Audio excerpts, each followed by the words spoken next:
Hello, everybody. Good morning. Welcome to the Morning Devo with Bo O. We are in Second Corinthians chapter 12. You can check out the archives right here. I'm pointing right there to the YouTube channel. So if you do miss any of these and you want to go through the Bible with me, you certainly can just by going to the YouTube link and going for it. So Second Corinthians is a continuation, obviously, of chapter 11, and Paul is making his boast, and he says that if I must boast, I will boast in the things that show my weakness. Really different, right? A lot of us don't boast in our weaknesses, but we instead boast in what we think we're good in. And so sometimes we have this extreme overconfidence that we've talked about. So now Paul says in chapter 12 of Second Corinthians, this boasting will do no good, but I must go on. And so if you missed our talk last week, you might want to grab that so you get the idea of how Paul is using some satire here. And he says, I will reluctantly tell about visions and revelations from the Lord. I was caught up to the third heaven 14 years ago. Whether I was in my body or out of my body, I don't know. Only God knows.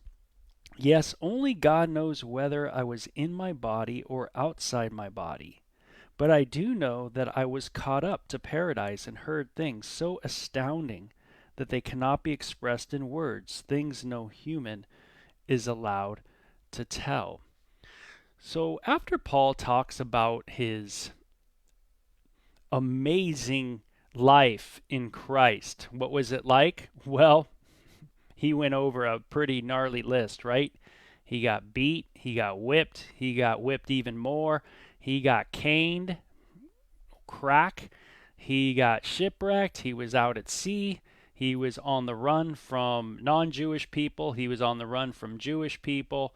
Um, yeah, he just had he was left for dead in a town. He was actually, they threw stones at him to kill him. All these things. And now he says, hey, I had this amazing, I want to tell you about this vision. And, and he goes over this event. When this event happened, we're not quite sure. But Paul talks about this, right?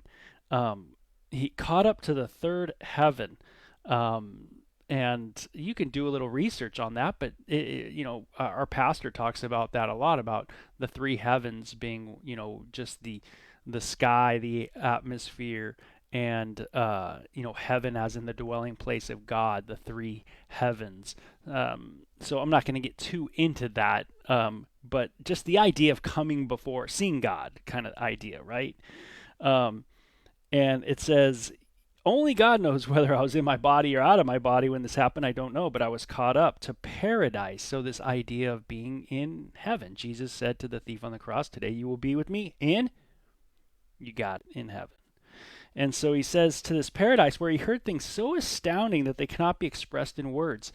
What was it like, man? What would it sound like? Was it like music? When you think of beautiful music, and a lot of us don't listen to a lot of, don't know much about beautiful music because a lot of us have just been stuck kind of in the top 40 for a long time. But there's a lot of beautiful music out there. Sometimes soundtracks have the best music. You watch a movie and the music, right? A movie has this music and it comes in, and you're not really paying attention to the music, but it's super moving to you. Well, I don't know what Paul heard, if it was just the voice of God, Christ, of this kind of thing, but it says no, this thing's no human is allowed to tell. So Paul is telling Corinthians now this event, and he calls it his boasting. And he says that experience is worth boasting about, but I'm not going to do it. So he says, hey, yeah, I had this experience and I could boast about it, but I'm not going to do it. I will boast only about my weaknesses. So Paul doesn't want to associate at all with those teachers in the Corinthians' ear that are puffing themselves up. Even his strengths, even the things that seem to be awesome, that make him, super spiritual. He's not even going to go there. And man, am I like that? Do I cognitively not boast in my things to be able to and lower myself so that people not think of me as highly spiritual, knowing that the way they're looking at me as highly spiritual isn't a really healthy thing. Um, the way the Corinthians looked at these false teachers that they were giving their ear to wasn't healthy. They saw them as high spiritual super apostles, Paul says. They are amazing. And that wasn't good. And so Paul says, I don't even want you guys to think of me in that kind of vein. And so what does he do? He lowers himself. He puts himself under. Not only does he put himself under by boasting in his weaknesses. Now think of us as leaders. Do we boast in our weaknesses, our trials, the tribulations that we go through? So that people don't think of us as highly spiritual. Do we diminish our financial burden on the church to diminish our the idea that we are spiritual? That idea of giving up something. So the Corinthian church thought that, oh man, to pay someone, that was they must be really spiritual because they're now on staff. They're the real spiritual ones. And Paul was like, no, no, no, no, no. I didn't want to even take money from you. Wow. It's amazing how we as human beings can really put ourselves underneath other people. We can really come underneath them and humble ourselves and learn how to do that with other people. And so instead of maybe saying, oh man, this is how amazing spiritual I am, and boast in all the amazing things so that these people think I'm the spiritual giant, Paul would go the other way. And he says, hey, even though I've had great spiritual experiences, and sure, I'll mention those to you, but I'm not going to boast in them. Why? Because you guys will be twisted in the way you think about it. I will boast only about my weaknesses. If I wanted to boast, I would be no fool in doing so, because I would be telling the truth. But I won't do it, because I don't want anyone to give me credit beyond what they can see in my life or hear in my message. Isn't that great? He doesn't want anyone to give me credit beyond. I don't want people to look at me beyond. And that's what we don't want, right? We want people to look at Christ, not us. Even though I have received such wonderful revelations from God, so to keep me from becoming proud, I was given a thorn in my flesh, an idea of weakness, right? A messenger of Satan to torment me and keep me from becoming proud. Hey, is there anything that keeps you from becoming proud? What is your thorn in the flesh? What is that thing that is that constant, pricking in your side? That thorn in your flesh. Man, have you ever had like just a irritating hangnail or something? Where it's such a small thing, but it's just an irritating hangnail and you can't seem to get this thing off, and it's so sensitive, right? It's like a thorn in the flesh. Sometimes you take a step and you're like, ooh, that's a little sore. And just a constant messenger, it says, of Satan to torment me and keep me from becoming proud. What was this for Paul? Maybe it was his infirmities, meaning his illnesses. We don't know exactly what this thing was. Maybe it was his thorn in the flesh, as in the things that he mentions. Being shipwrecked, being on the run from people hating him because of the message of the gospel, because of those things and the results of having such hatred towards him. It kept him from becoming puffed up. It kept him from becoming boastful. And this is a good thing, I think, for me too, is, whenever I find myself getting boastful, I find that really what I'm not doing is I'm not really ministering. I'm not really getting out into the community and sharing my faith.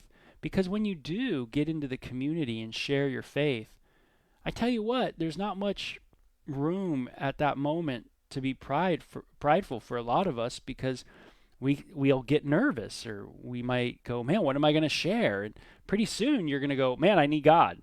And so you find yourself getting boastful. Yeah, go serve someone. Go do helps ministry.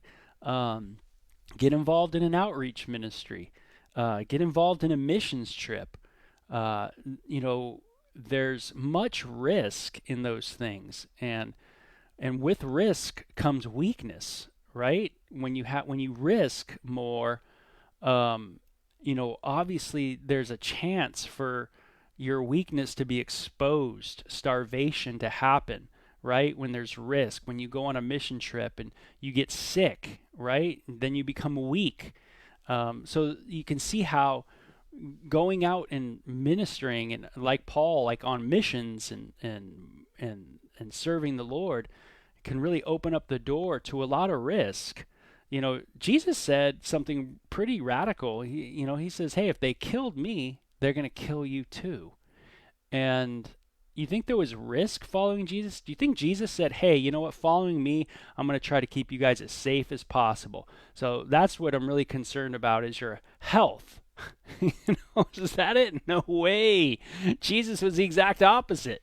Jesus was like, "Hey, I know that the riskiest thing you can do right now, you Hebrew folk, is to follow me right now in first century Palestine. But that's what I'm asking you to do, is follow me as I follow the Father." And that was the high risk thing. Did it show their weakness? Absolutely. And they died because of it. Was Jesus not concerned for their health? Of course he wanted their health, but he knew there was a greater health, and that was a spiritual health. And Jesus told people to follow him in that way. So there is risk in serving the Lord. And Paul says, "Hey, I have this messenger of Satan that continually shows me that I ain't all that." And you might have something in your life that shows you that you ain't all that either, that you need a lot of work as well. And there might be that one thing that you just can't, man, you're just like, bah, that's it. It's like that thorn in the flesh that continually humbles you and brings you to your knees before the Lord and makes you go, "Man, Lord, I am in need of you all the time. I am in need of your Holy Spirit. If you don't do a work in me, I am toast." And that's what Paul's saying. And this is what his boast is to these Corinthians. Now, if you flip it and you look at the opposite of what the Corinthians were hearing from the other teachers, it wasn't this boast in weakness. Again, it was this boast in self-exaltation. Look at this. Look at me. Look at my this. Look at that thing. Look how great I am. Look at how much knowledge I have. Look at that kind of thing. And there wasn't much weakness to be shown. And this shows me something really important, is that as a leader, it's really tough to show weakness, because we are raised in a culture that wants to be seen as strong. And it's you watch the old John Wayne films, and that was way before my time, but I've as I've gotten older, I've watched some, and you see that kind of man, and I've always heard people say that John Wayne type of person. I was always like, what is that? What does that mean? I never watched John Wayne, so but then you watch John Wayne, you go, oh, it's the kind of that strong just guy, knows how to fight, knows how to take care of himself, shows a real strength. And wow, as a leader, to show a weakness, to show vulnerability, and not to lead by strength. Maybe my strength is in my weakness. Let's see what Paul says. 3 different times I begged to the Lord to take it away. Each time he said, "My grace is all you need. My power works best in weakness," right? Not in mankind's pride, but in mankind's weakness. So my power works best in weakness. So now I am glad to boast about my weaknesses, so that the power of Christ can work through me. It's an important line, right? The power of Christ to work through you in humility, right? Because when you're humble, then you are looking up to the Lord. But when you're prideful, all you can do is look down because there's nothing above you.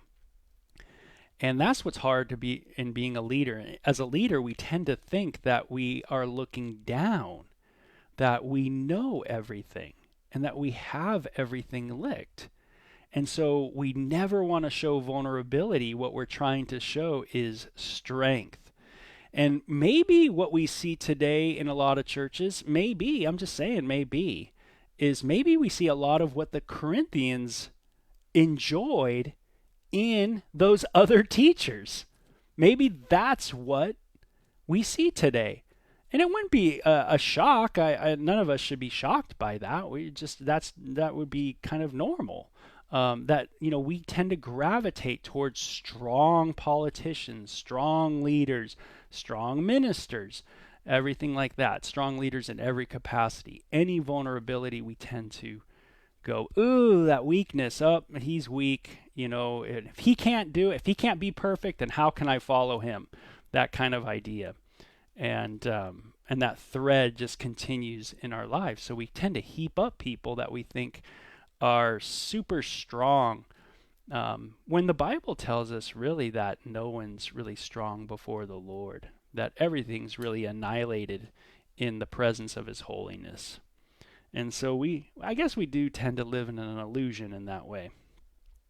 That's why I take pleasure in my weakness. Paul says, I'm going to take pleasure in my weakness, the things that I can't boast in, right?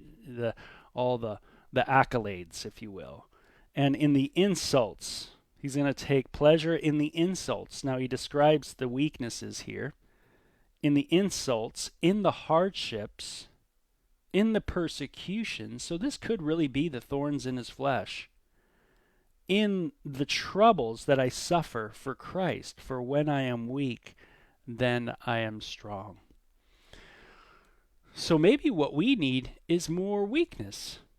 Maybe when we pray, we should pray, hey God, make me weak so that you can be strong in me. Man, isn't that a lot different of a prayer than God, make me strong.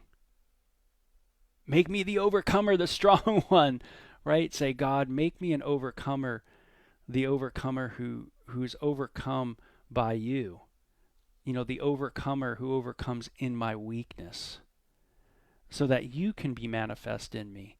Nothing good in my flesh dwells.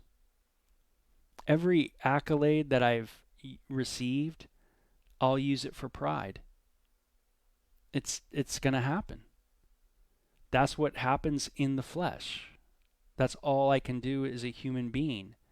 Can a leopard change its spots? The answer's no. I am stuck in this flesh unless the Spirit of God does a work and continues to work through me. But it's got to be in my weakness. It can't be in my strength. I have to decrease. And so we see kind of illustrated in Paul's life a statement by John the Baptist, right? When he sees Jesus, I must decrease that he must increase.